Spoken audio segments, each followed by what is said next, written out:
আসসালামু আলাইকুম সবাইকে। এসএসসির অন্যতম গুরুত্বপূর্ণ একটি অধ্যায় কাজ ক্ষমতা শক্তির আজকে বেসিক থিওরি ক্লাসে তোমাদের সবাইকে স্বাগতম। আজকের ক্লাসে আমরা সবচেয়ে ইম্পর্টেন্ট যে গুরুত্বপূর্ণ টপিকগুলো আছে সেগুলো নিয়ে আলোচনা করব এবং ম্যাথ করার জন্য যে জিনিসগুলো আসলে তোমাদের একান্ত দরকার সেই জিনিসগুলো নিয়ে আজকে আলোচনা করব। পুরো ক্লাস জুড়ে আমি তোমাদের রিফাত ভাই আছি তোমাদের সাথে।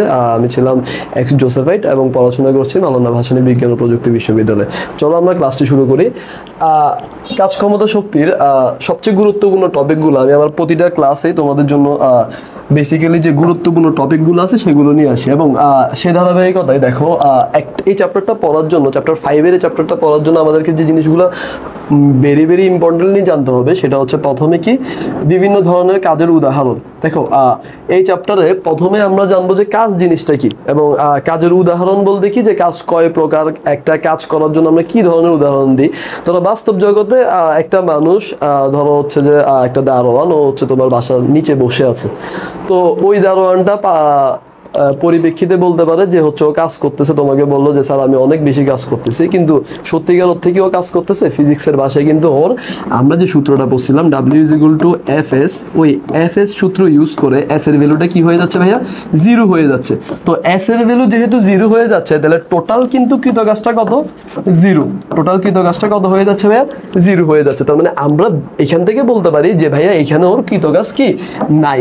সো এরকম কিছু টপিকগুলো নিয়ে আজকে ক্লাসটা আলোচনা হবে এবং এই ক্লাসের আমরা প্রথম স্লাইডে দেখতেছি যে এই চ্যাপ্টারটা পড়ার জন্য কোন কোন টপিকগুলো মাস্ট পড়তে হবে। দেখো একটু খেয়াল করো, বিভিন্ন ধরনের কাজের উদাহরণ ভাইয়া এখানে কাজের যে উদাহরণগুলো আছে সেগুলো অবশ্যই জানতে হবে।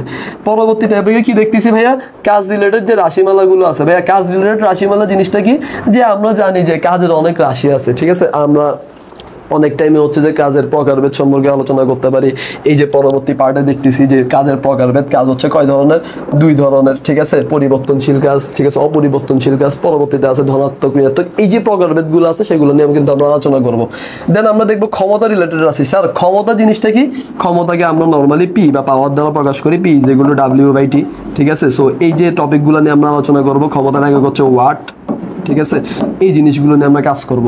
দেন আমরা দেখবো যে শক্তির নিত্যতা সূত্র, অর্থাৎ একটা শক্তিকে আমরা কখন কোন সূত্র অনুযায়ী শক্তিটাকে আমরা ইউজ করব, ঠিক আছে, এবং কিভাবে শক্তিটাকে আমরা ইউজ করব সেই শক্তির নিত্যতা সূত্র যে টপিকগুলো আছে সেগুলো দেখবো। শক্তির গতিশক্তি এবং বিভব শক্তি, শক্তির প্রকারভেদগুলো নিয়ে কাজ করব। শক্তি কত প্রকার? শক্তিকে আমরা 2টা টাইপসে ভাগ করি, একটা হচ্ছে গতিশক্তি এবং তোমার হচ্ছে বিভব শক্তি। এই জিনিসগুলো দেখবো। দেন লাস্ট পার্টে আমরা দেখবো কর্মদক্ষতা বা যেটাকে আমরা নিটা দ্বারা প্রকাশ করি। সো যেহেতু এটা একটা থিওরি ক্লাস এবং বেসিক লেভেলের থিওরি ক্লাস, সো এই ক্লাসটা থেকে আসলে আমরা এই সকল টপিকগুলো নিয়ে আলোচনা করবো এই চ্যাপ্টারে। নেক্সট স্লাইডে চলে যাই। দেখো আমরা নেক্সট স্লাইডে চলে যাই, পরবর্তী স্লাইডে খেয়াল করো।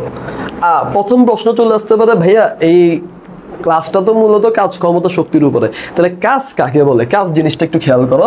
কাজকে আমরা বলতে পারি, কাজের ইংলিশ টার্মসটা একটু খেয়াল রাখবা, মাস্ট ওয়ার্ক। স্যার ওয়ার্ক মানে কি? আমরা যে সূত্রটা বলছিলাম W=Fs। তো এখান থেকে আমরা জানি যে একটা কৃতকাজ আসলে ডিপেন্ড করে কিসের উপরে ভাইয়া? তার উপর যে প্রযুক্ত বল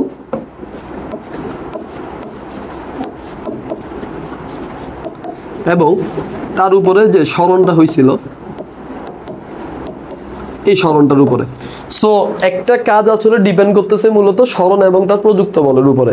সো এই যে কাজটা তুমি পাচ্ছ, ঠিক আছে, তার মানে কাজের যদি সংজ্ঞা আমি তোমাকে জিজ্ঞেস করি তাহলে ভাইয়া এটার সংজ্ঞাটা একটু বলেন। কাজের সংজ্ঞাটা কি হবে? তাহলে কাজের সংজ্ঞাটা হচ্ছে কি? কোনো বস্তুর উপরে একটি নির্দিষ্ট পরিমাণে তুমি যদি বল প্রয়োগ করো তাহলে বস্তুটা যে পরিমাণে সরণ ঘটবে সেটাই হচ্ছে আমার কাজ। নর্মালি আমি যদি বলি তার মানে আমি বলতে পারবো যে হচ্ছে যে ধরো 1 জুল কৃতকাজ মানে কি ভাইয়া? 1 জুল কৃতকাজ হচ্ছে একটা বস্তুর উপরে তুমি 1 নিউটন ফোর্স প্রয়োগ করলা এবং বস্তুটা ধরো কোনো কারণে 1 মিটার সরণ হইলো, তাহলে সেটাকে আমরা বলতে পারি কি? 1 জুল কৃতকাজ। আশা করতেছি এই টপিকটা তোমাদের কাছে ক্লিয়ার। ওকে, এবার আমরা চলে যাই ভাইয়া নেক্সট একটা পার্টে। যে দেখো এখানে আমরা একটা স্টাইল দেখতেছি যে একটা মানুষ কি করতেছে? হেঁটে যাচ্ছে। খেয়াল করো, খুব ইম্পর্টেন্ট। একটা মানুষ হেঁটে যাচ্ছে, ধরো এই পয়েন্ট থেকে চলে গেল কোন পয়েন্টে? বি পয়েন্টে হেঁটে গেল। তো এ পয়েন্ট থেকে বি পয়েন্টে যে হেঁটে যাওয়ার যে প্রবণতা, তার কারণে কি হয়েছে ভাইয়া? দেখো তো তার অবশ্যই একটা কি ডিসপ্লেসমেন্ট বা সরণ হয়েছে। অবশ্যই তার কি হয়েছে? একটা ডিসপ্লেসমেন্ট বা সরণ হয়েছে। তো এই সরণ হওয়ার কারণে বস্তুটা এই যে এই মানুষটা এই পয়েন্ট থেকে বি পয়েন্টে চলে গেছে ভাইয়া। তাহলে এই পয়েন্ট থেকে যেহেতু বি পয়েন্টে চলে গেছে, অবশ্যই তার একটা কি হয়েছে, ফোর্স প্রয়োগ করা লাগছে একটা পয়েন্ট থেকে আরেকটা পয়েন্টে যাওয়ার জন্য। তার মানে আমরা বলতে পারবো তার ইজিলি এখানে কৃতকাজ হয়েছে। দেখো কাজকে আমরা বেসিক্যালি 3টা স্টেপে এখানে রাখছি, ঠিক আছে, 3টা ছবিতে রাখছি। আরেকটা জিনিস খেয়াল করো, সেকেন্ড ছবিটাতে একটু যদি দেখো যে কাজকে আমরা বলছিলাম কি কাজ হচ্ছে বল এবং বলের দিকের যে উপাংশ, বলের দিকের উপাংশ জিনিসটা কি ভাইয়া? দেখো বলের দিকের উপাংশ হচ্ছে, ধরো তুমি একটা বস্তুর উপরে বল প্রয়োগ করতেছো, খেয়াল করো। তো এই যে বস্তুটার উপরে তুমি বল প্রয়োগ করতেছো, ধরো তুমি এই স্টাইলে বল প্রয়োগ করতেছো, তো বল প্রয়োগ করার কারণে তার এক্স অ্যাক্সিস এবং ওয়াই অ্যাক্সিস বরাবর দুটো উপাংশ আমরা পেয়ে যাব, যেটাকে আমরা বলি ধরো এই এক্স অ্যাক্সিস এবং এটা হচ্ছে ওয়াই অ্যাক্সিস। তো এটা যদি আমার থিটা হয় বেসিক্যালি, তখন আমরা এই উপাংশটা যদি, এটা যদি ফোর্স হয়, তাহলে ফোর্সের যে উপাংশটা পাবো সেটাকে আমরা বলবো F of cos theta normally. আর এটাকে আমরা কি বলবো ভাইয়া? এটাকে আমরা বলবো এফ সাইন থিটা। সো এই কস থিটাটাই তো মূলত কি করতেছে, কাজের যে তোমার সরণটা আছে সেটা ঘটাচ্ছে, অর্থাৎ কোনো বস্তুটাকে সামনের দিকে নিয়ে যাচ্ছে। তার মানে বল এবং বলের দিকে যে উপাংশটা আছে সেটাই হচ্ছে কি মূলত আমার কৃতকাজ। আচ্ছা আরেকটা জিনিস একটু খেয়াল করো ভাইয়া, তাহলে আপনি যেটা বললেন যে এই যে এখানে আপনি একটা থিটা অ্যাঙ্গেল বলে দিছিলেন, তো এই থিটা অ্যাঙ্গেলটা আমি যেটা বলে দিছিলাম সেই থিটা অ্যাঙ্গেল অনুযায়ী আমি বলতে পারি যে এই যে থিটাটা আমরা পাইছিলাম, ঠিক আছে, এই যে থিটাটা আমরা পাইছিলাম, এই থিটাটা থেকে আমরা বলতে পারি যে যদি আমি লিখি যে এই থিটাটা থেকে যে ডাব্লিউ ইজ ইকুয়াল টু কি লিখতে পারবো ভাইয়া? F S cos theta. আশা করতেছি ক্লিয়ার। তার মানে বলের আমরা অলরেডি দুইটা সূত্র পড়ে ফেলছি, একটা হচ্ছে এফ এক্স আর একটা হচ্ছে এফ এস কস থিটা।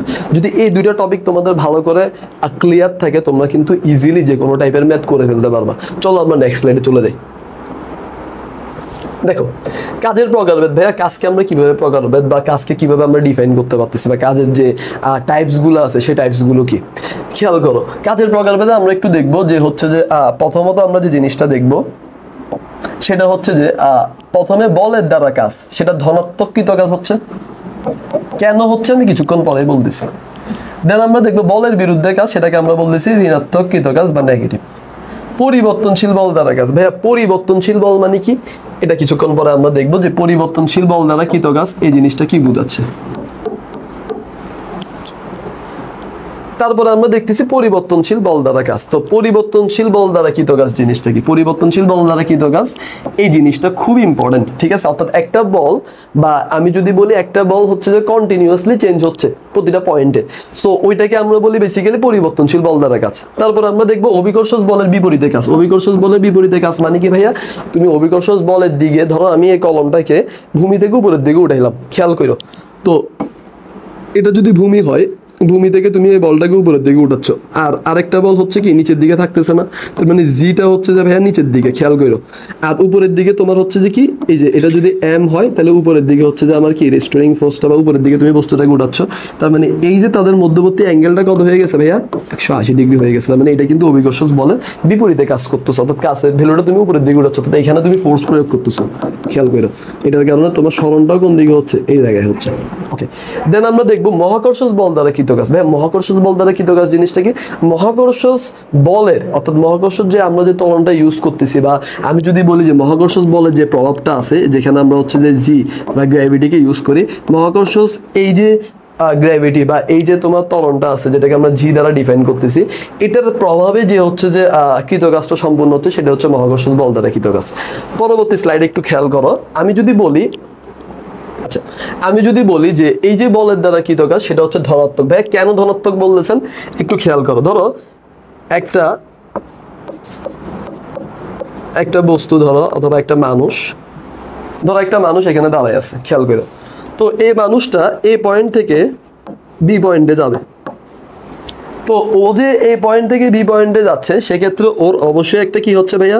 ওর একটা অবশ্যই ফোর্স প্রয়োগ করতে হচ্ছে। এই ফোর্সটা প্রয়োগ করার ফলে তার মধ্যে যে হচ্ছে যে আমি যদি বলি একটা সরণ অবশ্যই ঘটবে। তার মানে এই জায়গায় আমরা যদি বলি W is equal two F S কস থিটার এই সূত্রটা ইউজ করে আমরা লিখতে পারি এফ এর ভ্যালুটা অবশ্যই পজিটিভ, এস এর ভ্যালুটা পজিটিভ। কেন ভাইয়া? কজ এখানে যে থিটাটা আছে সেই থিটাটা কি এইদিকে অ্যাঙ্গেল। তার মানে এখানে ফোর্স এবং এস, অর্থাৎ ফোর্স এবং এস এর মধ্যবর্তী যে অ্যাঙ্গেলটা সেটা হচ্ছে থিটা, থিটার ভ্যালু হচ্ছে কত ডিগ্রি? 0 ডিগ্রি। তো এই যে 0 ডিগ্রিটা আমরা ইউজ করতেছি, তাহলে কস 0 ডিগ্রির ভ্যালু কত ভাইয়া? কস 0 ডিগ্রির ভ্যালু হচ্ছে 1। তাহলে আমি কি লিখতে পারি না যে W is equal to Fs into 1, তার মানে কি W is equal to Fs ভাইয়া কোনো কিছুর আগে পজিটিভ চিহ্ন, মানে কোনো কিছুর আগে কোনো কিছু নাই, চিহ্ন নাই, তার মানে এটা অবশ্যই পজিটিভ। তাহলে দেখো এই জিনিসটা অবশ্যই পজিটিভ বা ধনাত্মক কাজ।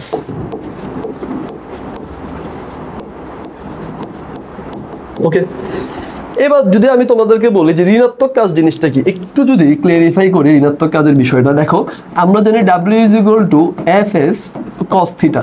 এখন কথা হচ্ছে যে ধরো একটা ট্রাক আর একটা বাস, তাদের মুখোমুখি একটা সংঘর্ষ হলো, এটা একটা বাস আর এটা হচ্ছে যে ধরো একটা ট্রাক। ওকে, তাহলে এটাকে আমরা ধরো ট্রাক আর বাসটাকে আমরা হচ্ছে যে বিভিন্ন পয়েন্ট দ্বারা ডিফাইন করলাম, ধরো এটা এই পয়েন্টে আছে আর এটা হচ্ছে বি পয়েন্টে আছে। তো তাদের মধ্যে যখন মুখোমুখি সংঘর্ষ হবে, এটার ভর যদি আমি যদি বলি এটার ভর হচ্ছে 50 কেজি আর এটার ভর হচ্ছে ধরো 50 না, এটার ভর ধরো 250 বা 2250। আচ্ছা এটার ভর ধরো 2250 কেজি বললাম, এটার ভর হচ্ছে কত 2250 কেজি। আর বাসের যে ভরটা পাইছিলাম সেটা কত ভাইয়া, সেটা হচ্ছে ধরো 1000 কেজি ধরে নিলাম জাস্ট। তো এখন নর্মালি কি মনে হবে যে দুইটা যখন সংঘর্ষ করবে তখন কিন্তু ইজিলি বাসটা ট্রাকটাকে ধাক্কা মারলে একদম অপোজিট ডিরেকশনে চলে যাবে। তাইলে আমি বলতে পারি কি, আমি ইজিলি বলতে পারি যে ভাইয়া বাসটা যদি ট্রাকটাকে ধাক্কা মেরে অপোজিট ডিরেকশনে চলে যায়, তাহলে এখানে যে কাহিনীটা হবে সেটা হচ্ছে যে অ্যাঙ্গুলার যে শেপটা থাকবে, দেখো আমি যদি বলি এই পয়েন্টটা এইদিকে ছিল, বি পয়েন্টটা এইদিকে যাচ্ছিল, কিন্তু তাদের দুইটা পয়েন্টের মধ্যবর্তী কি ডিরেকশন চেঞ্জ হয়ে যাবে। তাহলে তাদের মধ্যবর্তী যে অ্যাঙ্গেলটা সেটা হচ্ছে কত 180 ডিগ্রি। খেয়াল করো এই 180 ডিগ্রি অ্যাঙ্গেলটা যদি আমরা W is equal to Fs cos theta তে বসাই, তাহলে আমার ভ্যালুটা আসতেছে Fs cos 180, তাহলে মাইনাস Fs cos, আমরা জানি cos 180 এর ভ্যালু কত -1। তার মানে এটা কি ভাইয়া ধনাত্মক কোনো কৃত কাজ না, এটা হচ্ছে ঋণাত্মক কাজ। খেয়াল করো।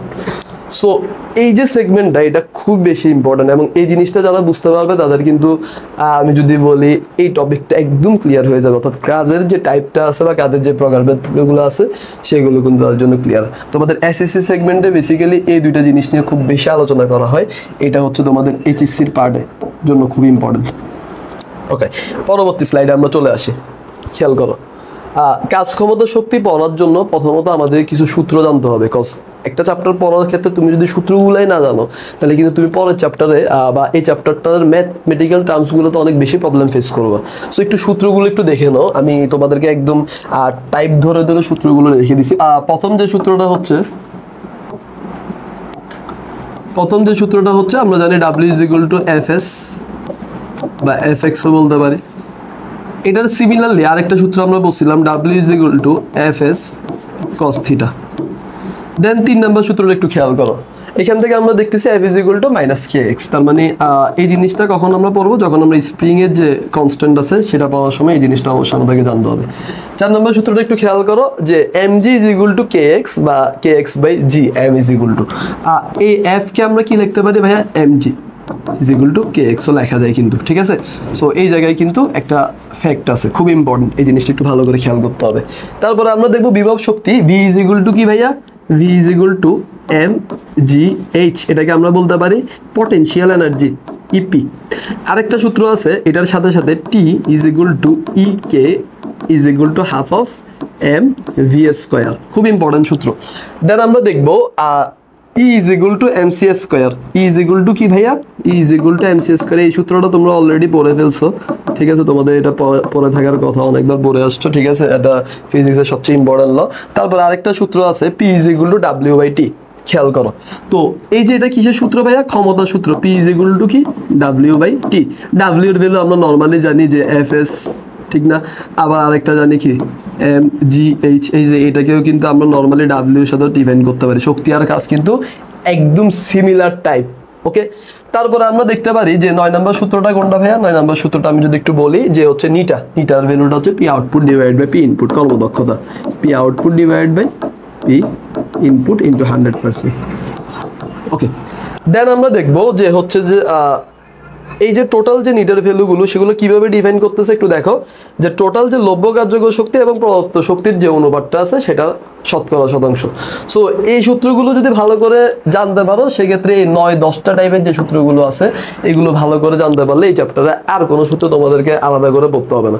তবে কিছু কিছু শর্টকাট টেকনিক আছে যেগুলো আমি পরবর্তী টপিকগুলোতে ক্লিয়ার করে দেবো ইনশাল্লাহ। পরবর্তী স্লাইডে চলে আসি। দেখো কিছুক্ষণ আগে আমি বলতেছিলাম যে নর্মালি দেখো বলের বিরুদ্ধে কাজ এবং হচ্ছে যে যেটাকে আমরা বলি মূলত নেগেটিভ ওয়ার্ক বা নেগেটিভ ওয়ার্ক যেটাকে বলি, এই জিনিসটা আসলে কিভাবে কাজ করে। ধরো আমি একটা ডাস্টারকে নিচ থেকে টেবিলে রাখতেছি, নিচ থেকে আমি টেবিলে রাখতেছি, তো নিচ থেকে যখন তুমি ডাস্টারকে টেবিলে রাখতেছিলা তখন কিন্তু তাদের মধ্যে এই যে তুমি যখন এই জিনিসটা তুলতেছিলা তখন কিন্তু তাদের মধ্যে কি হয়ে গেছে ভাইয়া, তাদের মধ্যে কিন্তু 180 ডিগ্রির একটা অ্যাঙ্গেল চলে আসছে। তুমি যখন ডাস্টারকে তুলতেছিলা, তুলে যখন নিজে আবার রাখছো তাদের মধ্যে কিন্তু নর্মালি 180 ডিগ্রি কি হয়ে গেছে, একটা অ্যাঙ্গুলার শিফট হয়ে গেছে। তখন সেক্ষেত্রে আমরা বলতেছিলাম W = -Fs, এই যে 180 কজের ভ্যালুটা 180 চলে আসছে। আবার সিমিলার টাইপ একটা ডাস্টার নিচে পড়ে যাচ্ছে ভাইয়া, নিচে পড়ে যাওয়া মানে কি, নিচে পড়ে যাওয়া মানে আমি বলতে পারি যে নিচে পড়ে যাওয়া মানে হচ্ছে মূলত কি, যে ওই ডাস্টারটা আর জি এর যে দুইটা অ্যাঙ্গেল আছে সেটার যে থিটাটা আছে মধ্যবর্তী সেটা হচ্ছে 0 ডিগ্রি, যেহেতু দুটোটা সেম দিকে আছে তাহলে 0 ডিগ্রি হলে এই জিনিসটা কি হবে, Fs হবে বা ধনাত্মক কৃতক আছে। আশা করতেছি এতটুকু তোমরা বুঝতে পারছো। পরের স্লাইডে চলে আসো। একটু খেয়াল করো, আমরা যদি বলি যে পরের টপিকটা মূলত হচ্ছে ক্ষমতাকে নিয়ে, অর্থাৎ ক্ষমতা জিনিসটা কি। ক্ষমতা বলতে হচ্ছে আমি বুঝতে পারি যে কিছুক্ষণ আগে আমরা সূত্রটা লিখছি, যে কি লিখছিলাম ভাইয়া, যে ওই সূত্র আমরা দেখছিলাম P = W/T। অর্থাৎ আমি যদি বলি যে একক সময়ে তুমি যে পরিমাণে কৃত কাজ করতেছো, দেখো নিচে যে টার্মসটা থাকবে সেটাকে আমরা কি বলবো, এগুলো সূত্র বা সংজ্ঞা মনে রাখার সবচেয়ে শর্টকাট ওয়েটা আমি বলে দিই। নিচে যে টার্মসটা থাকবে সেটা হচ্ছে আমার একক, বলা লাগবে একক। ভাইয়া একক কি আছে ভাইয়া, একক হচ্ছে সময় আছে, তার মানে একক সময় পেলাম। একক সময়ে যে পরিমাণের কৃতকাজ সম্পূর্ণ হচ্ছে, কৃতকাজ কি পরিমাণে সম্পূর্ণ হচ্ছে, যেটাকে আমরা উপরের যে টার্মসটাকে বলবো সেটা হচ্ছে ভাইয়া কাজ। ওকে, তাহলে একক সময় যে পরিমাণে কৃতকাজ সম্পূর্ণ হচ্ছে সেটাই আমার ক্ষমতা বা ওয়াট। খেয়াল করো এই যে ক্ষমতা আমরা ইউজ করতেছি, এই ক্ষমতাটা ইউজ করার জন্য আমরা যে এক্সাম্পলগুলো পাইছিলাম, দেখো ডাইনামো, এটাও আমার একটা ক্ষমতার উদাহরণ। ইঞ্জিন যে জিনিসগুলো আছে এগুলো কিন্তু আমরা ক্ষমতা হিসেবে, মানে এগুলো থেকে আমরা ক্ষমতা পাচ্ছি। সো আমি যদি বলি একটু নরডেম ভর্তি পরীক্ষাতে চলে আসি, চলো। এনডিসির প্রিভিয়াস ইয়ার একটা কোয়েশ্চেন ছিল যে নিচের কোনটি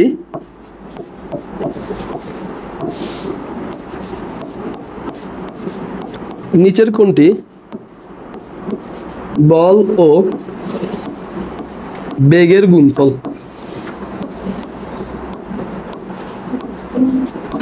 নিচের কোনটি বল ও বেগের গুণফল।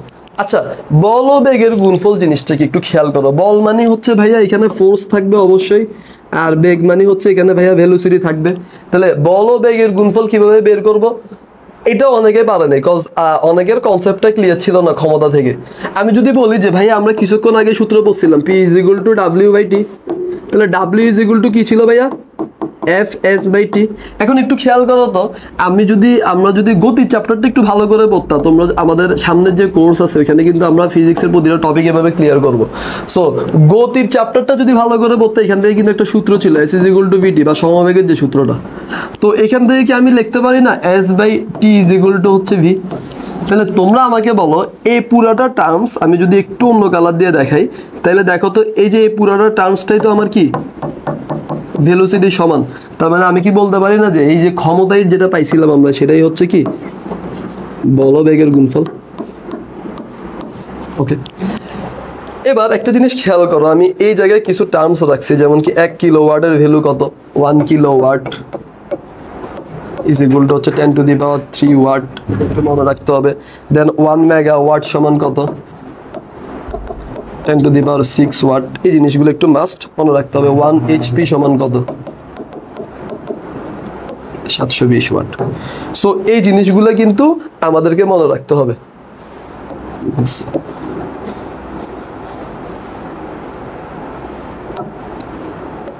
1 মেগাওয়াট সমান 10⁻6 ওয়াট, 1 HP সমান 746 ওয়াট। সো এই জিনিসগুলো মাস্ট আমাদেরকে মনে রাখতে হবে। ওকে, পরের স্লাইডে চলে যাই। শক্তি। কাজ ক্ষমতা শক্তির এই চ্যাপ্টারের অন্যতম একটা গুরুত্বপূর্ণ টপিক হচ্ছে শক্তি। শক্তি জিনিসটা কি খেয়াল করো। শক্তি বলতে মূলত বোঝাচ্ছে কি ভাইয়া, আমি যে একটা কাজ করার উদ্দেশ্যে যে সামর্থ্যটা পাচ্ছি, অর্থাৎ একটা কাজ করার জন্য যে সামর্থ্যটা লাগবে সেটাই হচ্ছে শক্তি। অর্থাৎ কাজ করার সামর্থ্যকে আমরা শক্তি বলি।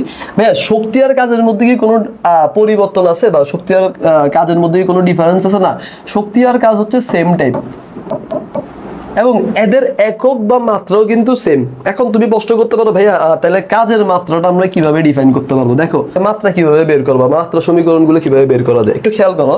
আমরা নর্মালি পড়ছিলাম W = F × S। ওকে, তো W = F যখন আমরা পড়তেছিলাম তখন কিন্তু আমরা দেখছিলাম যে এখানে ফোর্স থাকবে এবং তার সরণ থাকবে, অর্থাৎ বল থাকবে এবং সরণ থাকবে। তো ভাইয়া বেসিক্যালি আমি তো বল পাইছি, ঠিক না? তো বল পাওয়ার পাশাপাশি আমার কি থাকতেছে ভাইয়া, সরণও থাকতেছে, ঠিক আছে? তো এই যে বল আর সরণ তুমি যে দুইটা টার্মস পাইছো, এখান থেকে মাত্রা কিভাবে বের করব? দেখো বলের জন্য আমরা লিখতে পারি F = ma।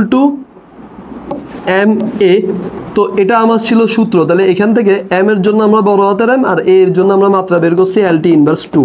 খেয়াল করো পার্টিকুলারলি সরণের জন্য ভাইয়া আমি S = কি m বা মিটার।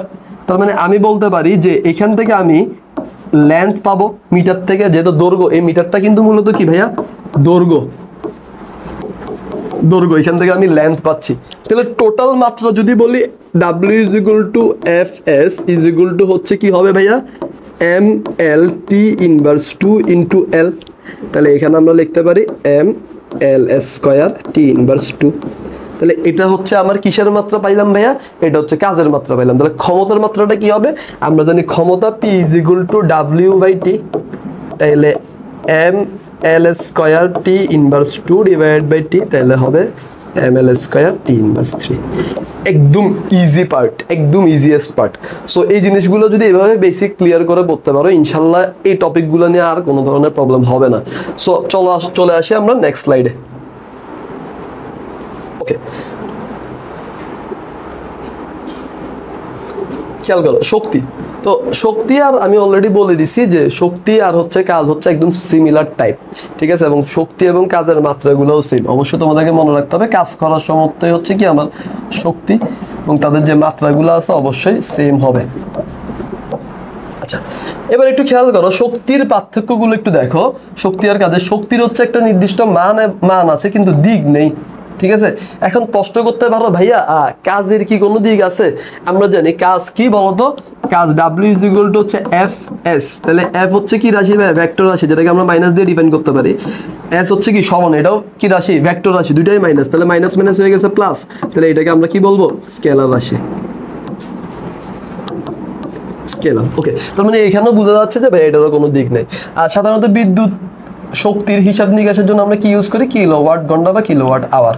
আর কিলোওয়াট আওয়ারের ক্ষেত্রে 1000 কিলোওয়াট আওয়ার কে আমরা লিখতে পারি 1000 জুল সেকেন্ড ইনভার্স 1। সো এই জিনিসগুলো একটু মনে রাখতে পারো। আর 1000 কিলোওয়াট আওয়ারের যে টপিকটা আছে ওটা একটু খেয়াল রাখো। মোটরসাইকেলের শক্তি সাধারণ সাইকেল থেকে বেশি হবে নাকি কম হবে? ভাই মোটরসাইকেল অলরেডি মোটর ইউজ করতেছো, ভর বেশি হলে অবশ্যই শক্তি বেশি হবে। কজ কি আমরা পড়ছিলাম W = কি Fs, তাহলে F মানে হচ্ছে mgs, তাহলে m এর ভ্যালু বেশি, অবশ্যই W এর ভ্যালু বেশি হবে। ওকে, মাত্রা বা ইউনিটটা বলবো না, মাত্রা ইউনিটটা এটা তো আমাদের SW টার্মস থাকবে, ঠিক আছে? এই জিনিসটা একটু ভালো করে প্র্যাকটিস করবা। সিন্স এই জিনিসটা একটু দেখবে, ইংলিশ টার্মটা আমি বলে দিচ্ছি। দেখো, since energy is a capacity of doing work, energy মূলত কি একটা ক্যাপাসিটি ওয়ার্ক ডান করার জন্য। Therefore SI unit of the energy is same is work, অর্থাৎ SI ইউনিট যেটা আছে এনার্জি সেটা অলওয়েজ সেম থাকবে ওয়ার্কের মতো। ওকে, পরবর্তী স্লাইডে চলে আসি। শক্তি রূপান্তর ভাইয়া সবচেয়ে ইজি একটা টপিক, শক্তির রূপান্তর। শক্তির রূপান্তর জিনিসটা কি, ধরো আমি যদি বলি যে একটা শক্তিকে তুমি একটা পয়েন্ট থেকে, এই পয়েন্ট থেকে একটা শক্তিকে তোমার ইচ্ছে হইলো যে হচ্ছে যে ভাইয়া আমি একটা এই শক্তিটাকে, ধরো এটাকে আমরা যদি বলি যে যান্ত্রিক শক্তি, এই পয়েন্টে আছে, ধরো এটাকে আমরা যান্ত্রিক শক্তি ক্রিয়েট করলাম, এই পয়েন্টে যান্ত্রিক শক্তিটা আমরা ক্রিয়েট করলাম। তো এই পয়েন্ট থেকে যান্ত্রিক শক্তিটা ক্রিয়েট করে ধরো বি পয়েন্টে আসলো, কিন্তু এটাকে কিসে কনভার্ট করে ফেলছি ভাইয়া, এই পয়েন্টে যখন আসছে সেটা হচ্ছে আমার গতি শক্তি। কি শক্তি ভাইয়া? গতি শক্তি। তো একটা পয়েন্টের এই যান্ত্রিক শক্তিটা ওই পয়েন্টে যে কিভাবে গতি শক্তি হইলো ভাই, সে প্রসেসটাই হচ্ছে শক্তি রূপান্তর। অর্থাৎ শক্তি একটা ফরম্যাট থেকে আরেকটা ফরম্যাটে চেঞ্জ হচ্ছে, এটাকে আমরা বলবো শক্তি রূপান্তর। শক্তি রূপান্তরে খেয়াল করো, যান্ত্রিক শক্তি, তাপ শক্তি, শব্দ শক্তি, রাসায়নিক শক্তি, আলোক শক্তি, সৌরশক্তি যেটাকে আমরা বলি সোলার এনার্জি, দেন হচ্ছে চৌম্বক শক্তি, বিদ্যুৎ শক্তি, বিভিন্ন ধরনের শক্তি আমাদের বইয়ে কিন্তু বলে দিছে। ঠিক আছে, তার মধ্যে আমি একটু যদি বলি যে যান্ত্রিক শক্তিটাকে স্পেসিফিকলি আমরা দুইটা ওয়েতে ভাগ করতে পারি। কি কি ভাইয়া? যান্ত্রিক শক্তিতে আমরা ভাগ করি স্থিতিশক্তি, বা আমি যদি বলি পটেনশিয়াল এনার্জি, আর গতি শক্তি হচ্ছে কি কাইনেটিক এনার্জি, যেটা সূত্রগুলো একটু বলে দিই, half of M V square, আর একটা হচ্ছে কি is equal to M G H. আশা করতেছি এই জিনিসটা তোমরা বুঝতে পারতেছো। ওকে, চলো এবার আমরা নেক্সট স্লাইডে চলে আসি। এই স্লাইডটা আসলে বেসিক্যালি কিসের উপর ডিপেন্ড করতেছে দেখো, শক্তিকে আমরা দুইটা স্টেপে ভাগ করছিলাম। প্রথম পার্টটা ছিল বিভব শক্তি, আর একটা দ্বিতীয় পার্ট ছিল কি গতি শক্তি। অর্থাৎ যান্ত্রিক শক্তি যে দুইটা রূপ ছিল তার মধ্যে বিভব শক্তি আর গতি শক্তি একটা। তো এখন আমরা দেখবো যে ভাইয়া বিভব শক্তি জিনিসটা কি। বিভব শক্তি জিনিসটা বোঝার জন্য তোমাকে জানতে হবে যে ভাইয়া বিভব মানে কি, যে একটা বস্তু, ধরো তুমি এই বস্তুটাকে একটা পয়েন্ট থেকে আরেকটা পয়েন্টে নিয়ে আসলা, অথবা ধরো তোমার, আমি যদি একটা এক্সাম্পল বলি যে 5 টাকার একটা কয়েন ধরো তোমার মাটিতে পড়ে গেছে, অথবা ধরো এই মোবাইলটা ধরো আমার মাটিতে আছে বা ভূমিতে আছে, এখান থেকে আমি মোবাইলটাকে আরেকটা অভিকর্ষ ত্বরণের প্রভাবে আমি এখানে রাখলাম, মানে প্রভাব শেষ হওয়ার পরে। তো রাখার পরে কি হচ্ছে একটু খেয়াল করো, এই যে মোবাইলটা এখান থেকে এখানে যখন অভিকর্ষ বলের বিরুদ্ধে তুমি কাজ করছো, তখন তার মধ্যে একটা শক্তি সঞ্চিত হচ্ছে। এই সঞ্চিত শক্তিটাকে আমরা বলবো মূলত বিভব শক্তি বা পটেনশিয়াল এনার্জি, বা এই জিনিসটাকে আমরা বলবো কি পটেনশিয়াল এনার্জি বা বিভব শক্তি। এই জিনিসটাকে আমরা বেসিক্যালি কি বলবো, এই জিনিসটাই হচ্ছে বেসিক্যালি আমার বিভব শক্তি। ওকে, তো এখন দেখো বিভব শক্তি কি পদার্থবিজ্ঞানের জন্য স্বাভাবিক অবস্থান থেকে, অর্থাৎ আমি যদি বলি একটা বস্তুকে স্বাভাবিক অবস্থান থেকে পরিবর্তন করে ফেলছে, অবশ্যই পরিবর্তন করতে হবে, এবং অন্য অবস্থানে আনলে আমার বস্তুর মধ্যে যে কাজটা সম্পন্ন করার সামর্থ্য পাচ্ছি সেটাই হচ্ছে আমার কি বিভব শক্তি। ওকে, এক্সাম্পলটা আমি বললাম, এটা একটু দেখে নিও। বিভব শক্তি সমান কি বোঝাচ্ছে ভাইয়া? বস্তুর ওজন, অবশ্যই থাকবে বস্তুর ওজন এম জি, বা আমি যেটাকে বলি যে বস্তুর ওজনটা এবং তাদের উচ্চতা বা এইচ। ঠিক আছে, EP is equal to MGH. খেয়াল করে, খুব ইম্পর্টেন্ট সূত্র। নর্মালি এই জিনিসগুলো একটু ভালো করে দেখো যে অভিকর্ষ বিভব শক্তি জিনিসটা কি, খুব ইম্পর্টেন্ট। অভিকর্ষ বলের বিরুদ্ধে কাজ করার ফলে কোনো বস্তুর অবস্থানে পরিবর্তন হইলে যে কাজ করার সামর্থ্য লাভ করতেছে, অভিকর্ষ বলের বিরুদ্ধে বস্তুর অবস্থানে পরিবর্তন হলে কাজ করার যে সামর্থ্য, সেটাই হচ্ছে আমার অভিকর্ষ বিভব শক্তি। চলো আমরা পরের স্লাইডে চলে আসি। যেহেতু বিভব শক্তি পড়ে ফেলছি, বিভব শক্তি আরেকটা জিনিস একটু মনে করো, এইচ বের করার জন্য সতর্কতা, ম্যাথমেটিক্যাল টার্মসের জন্য খুব ইম্পর্টেন্ট, এটা আসে। খেয়াল করো, আমি যদি বলি যে ভাইয়া একটা বস্তু এই পয়েন্টে আছে, তো এই পয়েন্টে যখন থাকবে বস্তুর এইচটা কি হবে, তার ভূমি পর্যন্ত, অর্থাৎ ভূমি থেকে স্টার্ট করে, আমি যদি বলি এই বস্তুটা ভূমি থেকে স্টার্ট করে উপরে যতটুকু পর্যন্ত পয়েন্টে উঠবে সেটাই হচ্ছে তার এইচ। ক্লিয়ার? দেন আমি যদি তোমাকে বলি যে কোথার থেকে উচ্চতা পরিমাপ করা হচ্ছে, সেটা আসলে বস্তুর বিভব শক্তির উপর নির্ভর করতেছে। নর্মালি যদি বস্তুটা এই পয়েন্টে থাকতো, তাহলে কি হইতো, এখান থেকে আমার যে ভূমি পর্যন্ত দূরত্ব সেটাই হচ্ছে ওর এইচ। সো এই জিনিসগুলো একটু খেয়াল রাখো, ঠিক আছে? আবার যখন একটা বস্তুর বিভব শক্তি আসলে কোনটা মেজের সাপেক্ষে, এই যে মেজের সাপেক্ষে, অবশ্যই তার মেজের সাপেক্ষে বা ভূমির যে সাপেক্ষে আছে সেটার উপর ডিপেন্ড করে। অবশ্যই আমরা ম্যাথ যখন করবো, বা ম্যাথের যে তোমাদের ভিডিওটা আমি আপলোড করবো, জাস্ট ম্যাথ ইম্পর্টেন্ট যে ম্যাথগুলো আছে সেগুলো নিয়ে ওইখানে আমি আরো ডিটেলস আলোচনা করবো।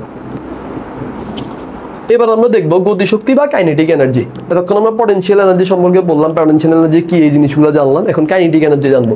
কাইনেটিক এনার্জি বা গতিশক্তিতে একটু খেয়াল করো যে কোনো বস্তু গতির জন্য, বা একটা বস্তুতে গতি আছে সেটার জন্য বস্তু যে কাজ করার সামর্থ্যটা লাভ করতেছে, অর্থাৎ একটা বস্তুকে তুমি গতিশীল করে দিছো, গতিশীল করার ফলে বস্তুটা যে শক্তিটা অর্জন করতেছে সেটাই হচ্ছে গতিশক্তি বা kinetic energy. So kinetic energy যদি তোমাকে একক বা মাত্রা জিজ্ঞেস করেন, একক হবে অবশ্যই জুল, আর মাত্রা হবে কি ওই যে শক্তির মাত্রা আর কাজের মাত্রা অবশ্যই সেম, তাহলে সেম জিনিসটা একটু বসাই দিবা। আর কোনো স্থির বস্তুকে বেগের সঞ্চার করার জন্য যে, বা বেগ বৃদ্ধি করার জন্য যে বস্তুটা আমরা যে শক্তিটা ইউজ করি সেটাই হচ্ছে আমার গতিশক্তি। গতিশক্তির সূত্রটা হচ্ছে হাফ অফ এমবি স্কয়ার। মনে রাখবা, গতিশক্তি কোনোদিন ঋণাত্মক হওয়া পসিবল না। ঋণাত্মক হওয়া কি কোনোদিন পসিবল না, কজ কি এই যে ভেলোসিটিটা অবশ্যই কি বেগের স্কয়ার বা বেগের বর্গ। বর্গ কি কখনো ঋণাত্মক হইতে পারে না, বর্গ ঋণাত্মক হওয়া সম্ভব নাই। দেখুন গতিশক্তিকে আমরা কি দ্বারা প্রকাশ করতেছি, ই কি ঠিক আছে, বা কাইনেটিক এনার্জি।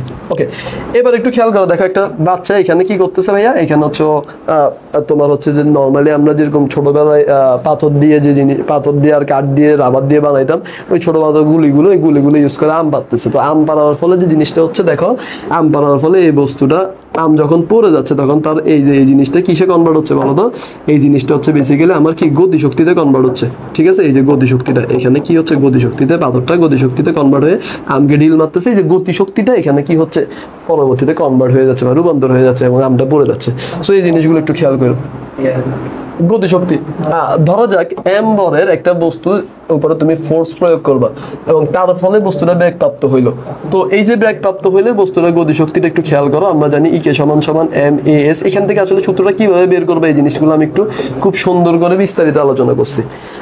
নর্মালি কি হয় ভাইয়া, নর্মালি আমি যদি তোমাদেরকে বলি, আমি যদি বলি যে এই যে ইকে বা কাইনেটিক এনার্জি, এটা আসলে বেসিক্যালি ডিপেন্ড করে কিসের উপরে, এম, এটা হচ্ছে এম এর সমানুপাতিক। আমরা তো জানি যে M V square divided by 2, তার মানে ই কে জিনিসটা হচ্ছে কিসের সমানুপাতিক ভাইয়া, এম এর সমানুপাতিক, এবং ই কে জিনিসটা আরেকটা পার্টের সমানুপাতিক, কি বলো তো ভাইয়া, ভি স্কয়ারের সমানুপাতিক।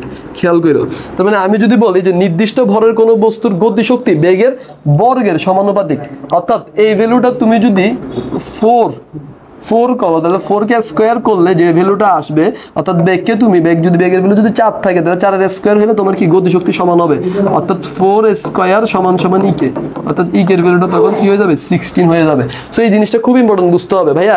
V square is equal to U square plus 2as, এখান থেকে এই জিনিসটা কেন লিখছেন, কজ এই যে এস, এই যে এম এ এস, আমরা পড়ছিলাম যে ই কে বা পটেনশিয়াল এনার্জি সমান সমান কি এম এ ইন্টু এস। আমরা তো জানি যে শক্তি সমান সমান কি ভর ইন্টু তার ভর, ত্বরণ এবং তার যে সরণটা আছে সেটার গুণফল। তো এই যে এস, এই ভ্যালুটা আমরা এখান থেকে পাইছি ভি স্কোয়ার বাই 2। কিভাবে আসছে প্রমাণগুলো আমি করে দিছি। সো এই জিনিসগুলো খুব ইম্পর্টেন্ট, একটু ভালো করে খেয়াল রাখতে হবে। ক্লিয়ার? ওকে, আমরা পরের স্লাইডে চলে যাই। দেখো, নর্মালি আমরা যে জিনিসটা এই ক্লাসগুলো থেকে বুঝতে পারছি সেটা হচ্ছে শক্তির যে পার্টগুলো আছে সেগুলো খুব সুন্দর মতো করে পড়তে হবে। অর্থাৎ E K is equal to আমরা পড়ছিলাম half of M V square. এখন আরেকটা শক্তি সূত্র পড়ছিলাম ভাইয়া, কি E P is equal to কি এম জি এইচ। এখন তোমার মনে হইতে পারে ভাইয়া এটা তো আমাদের নর্মাল শক্তির যে সূত্রগুলো আছে সেটা, মানে শক্তির সাথে যদি অন্য কোনো সূত্র আমরা একটু অ্যাডজাস্ট করতে চাই তাহলে কি করব। নর্মালি আমি যদি বলি যে আমাকে বলো তো ভরবেগ অর্থাৎ P is equal to M V আর শক্তির সম্পর্ক বের করো। এই দুইটার যে সম্পর্ক আছে, ভরবেগ প্লাস শক্তি, এই দুইটা সম্পর্ক কিভাবে বের করতে পারি, একটু নরমালি কমন সেন্স খাটো। আমি প্রথমে বললাম যে ভাইয়া E K is equal to কি half of M V square. তাহলে আমি যদি বলি যে এই যে এম ভি স্কোয়ারকে রাখছেন আপনি, নিচে 2 দিছিলেন যে সূত্র অনুযায়ী, এই জায়গায় যদি আমি একটা এম গুণ করে দিই, করা যাবে নিচে, তাহলে নিচে এম গুণ করলে অবশ্যই উপরে এম কি করতে হবে ভাইয়া, অবশ্যই গুণ করতে হবে, ঠিক না? এখন আমাকে বলো তো, তা এই যে এম এম বাদ গেলে তো আবার আমি আগের লাইনটাই পেয়ে যাচ্ছি। ওকে, আচ্ছা ভাইয়া আমি কি এটাকে লিখতে পারি না যে M V whole square divide by 2 is equal to হচ্ছে পি স্কয়ার বাই 2 এম? এই জিনিসটাকে আমি লিখতে পারি না? অবশ্যই লেখা যায়। তার মানে আমি এখান থেকে ইজিলি বুঝতেছি যে E K is equal to হচ্ছে P square by twice M. এটা একদম ইজিলি বোঝা যাচ্ছে। তার মানে এখান থেকে আমি বলতে পারি যে গতিশক্তির সাথে ভরবেগের একটা সম্পর্ক আছে। কি সম্পর্ক ভাইয়া? ই কে অবশ্যই প্রফেশনাল, এটা হচ্ছে কি ই কে অবশ্যই সমানুপাতিক, কিসের সমানুপাতিক? পি স্কয়ারের সমানুপাতিক। অর্থাৎ ভরবেগ তুমি যদি যত বর্গ আকারে বৃদ্ধি করবে তত তোমার গতিশক্তিটাও বাড়বে। ওকে, ক্লিয়ার? এবং কিভাবে বাড়বে? ভরবেগের বর্গ আকারে। ওকে, বুঝতে পারছো? এবার আমরা পরের স্লাইডে চলে আসি। খেয়াল করো, লাস্ট টপিক কনসেপ্টের জন্য এই চ্যাপ্টারের যে কনসেপ্টগুলো আমাদের একদম দরকার ছিল সেটা লাস্ট টপিকে চলে আসছে, সেটা হচ্ছে কর্মদক্ষতা। কর্মদক্ষতা জিনিসটাকে একটু খেয়াল করো। কর্মদক্ষতাকে আমরা ইংলিশে বলি এফিসিয়েন্সি। কর্মদক্ষতা আসলে মেইনলি আমরা ইউজ করি যে টোটাল যে আমি একটা বস্তু থেকে ইনপুট এবং আউটপুটের যে ভ্যালুটা পাচ্ছি সেটার একটা কি পার্সেন্টেজ ভ্যালু। অর্থাৎ আমি যদি বলি একটি শক্তি রূপান্তরের সহায়তায় আমাদের মানে আমরা মূলত কি একটা শক্তি রূপান্তর যখন করব তখন ওই বস্তুটার কর্মদক্ষতা বের করতে পারবো। ধরো আমি নর্মালি একটা ইঞ্জিন নিলাম, যে ইঞ্জিনটার এইচপি ধরো হচ্ছে যে 710 720, ঠিক আছে। তো এই ইঞ্জিনটা কর্মদক্ষতা কি 720 দিবে ভাইয়া? না, ওই ইঞ্জিনটা 720-এর এইচপি বিশিষ্ট যে ইঞ্জিনটা ওইটা কখনো একদম 100% কর্মদক্ষতা দিতে পারবে না। কজ দুইটা রিজন। ওই যে ধরো ইঞ্জিনটা যখন তোমরা যারা মোটরসাইকেল ইউজ করো বা মোটরসাইকেল যদি কাউকে চালানো দেখছো অথবা বন্ধু বান্ধব যদি থাকে দেখবা মোটরসাইকেলের মধ্যে যে আমাদের ইঞ্জিনটা আছে সেই ইঞ্জিনের যে পিছনে বাম্পারটা আছে সেটা অনেক গরম থাকে। কেন গরম থাকে? যে ইঞ্জিনের যে কর্মদক্ষতার কিছু শক্তি কিসে কনভার্ট হয়ে যায়? তাপ শক্তিতে কনভার্ট হয়ে যায়। সো এই যে তাপ শক্তিতে কনভার্ট হয়ে চলে যাচ্ছে, তার মানে ইঞ্জিনটা যতই কর্মদক্ষতা বেশি দেওয়ার ট্রাই করুক কিন্তু কিছু কিছু শক্তি কি হয়ে যাচ্ছে? ট্রান্সফার হয়ে যাচ্ছে। সো আমি বলতে পারি যে কর্মদক্ষতা বেসিক্যালি কখন কি হয় না ভাইয়া? 100% হবে না। ক্লিয়ার? কর্মদক্ষতা কাকে বলে ভাইয়া? কর্মদক্ষতা আমি যদি বলি কাকে বলে, এমসিকিউর জন্য বা সিকিউর জন্য আসতে পারে, ঠিক আছে। সিকিউ মার্কসের জন্য আবার এমসিকিউর জন্য আসবে। কোন কার্যকর শক্তির কোন যন্ত্রের কর্মদক্ষতা বলতে যন্ত্র থেকে মোট কার্যকর শক্তি এবং তার প্রদত্ত যে শক্তিটা আছে বা মোট যে শক্তি দেওয়া হচ্ছে সেটার অনুপাতকে বোঝাবে। ক্লিয়ার? সো আমি যদি বলি যে টোটাল যে কার্যকর শক্তি এবং প্রদত্ত শক্তির যে অনুপাত সেটার হচ্ছে শতকরা হারটাই হচ্ছে কর্মদক্ষতা। ওকে, কর্মদক্ষতাকে আমরা কি দ্বারা প্রকাশ করতেছি? গ্রিক ইটা দ্বারা প্রকাশ করি। এই যে এটা টোটাল যে আউটপুট এবং ইনপুটের 100% যে ভ্যালুটা আছে সেটাই আমার কি কর্মদক্ষতা। সো আজকের যে বেসিক থিওরি যে ক্লাসটা ছিল সেটাই দুটুকুই। ইনশাল্লাহ আমরা নেক্সট ক্লাসে ম্যাথমেটিক্যাল প্রবলেমগুলো নিয়ে আলোচনা করবো এবং আমি মনে করি যে একটা চ্যাপ্টারে যদি তুমি গুরুত্বপূর্ণ পয়েন্টগুলো জানতে পারো, এই চ্যাপ্টারের কনসেপ্টগুলো যদি ক্লিয়ার থাকে আমাদের সাথে এই লেভেলের তোমার হচ্ছে যে একটা চ্যাপ্টারে যদি এই কনসেপ্টগুলো ক্লিয়ার থাকে তাহলে যে কোনো ম্যাথমেটিক্যাল প্রবলেম বলো সিকিউতে কঠিন লেভেলের সব ধরনের এমসিকিউ সিকিউ টাইপ সলভ করা পসিবল। সো নেক্সট ক্লাসের আমন্ত্রণ জানিয়ে এখানে শেষ করতেছি। আসসালামু আলাইকুম সবাইকে।